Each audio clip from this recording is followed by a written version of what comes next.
The Republican frontrunner Herman Cain is facing new questions about sexual harassment and answering with a whole new tone of voice.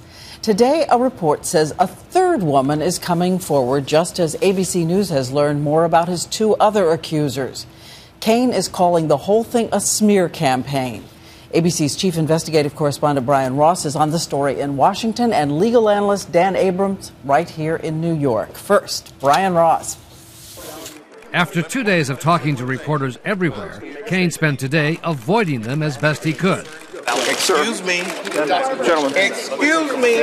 Apparently following the advice of a newly hired crisis management team, now dealing with a third allegation of sexual harassment from women who once worked for him.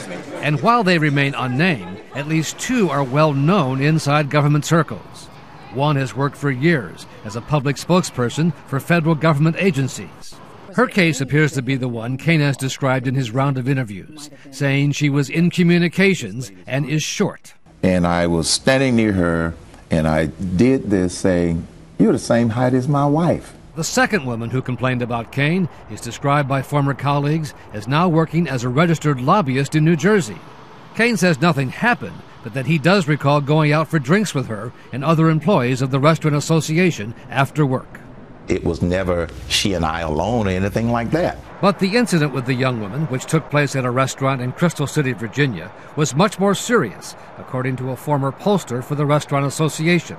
Chris Wilson of Oklahoma, now a supporter of Governor Rick Perry, was there, he says, and talked about it this morning on radio station KTOK. If she comes out and talks about it, then it's, like I said, I think it'll probably be the end of this campaign. Cain's recollection of the incidents at the National Restaurant Association and then the actual settlements have changed through the week. I am unaware of any sort of settlement. 3 months' salary or something like that. 3 to 6 months severance pay. Today, the New York Times reported one settlement was actually a full year's pay, $35,000. No small matter, according to employment lawyers. When you pay somebody a year of salary to resolve a case, that means the company probably thought that there was some merit to it.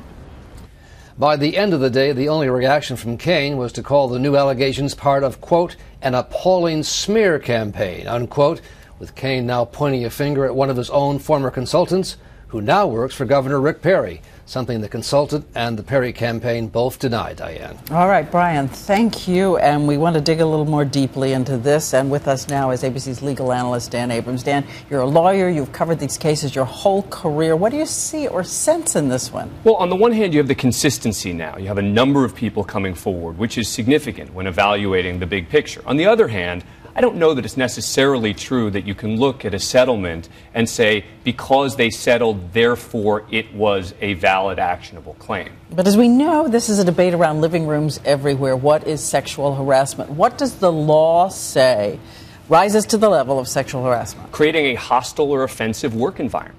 And that can mean making unwelcome sexual comments. It can be unwelcome actions. It can even be gender-specific comments in the workplace.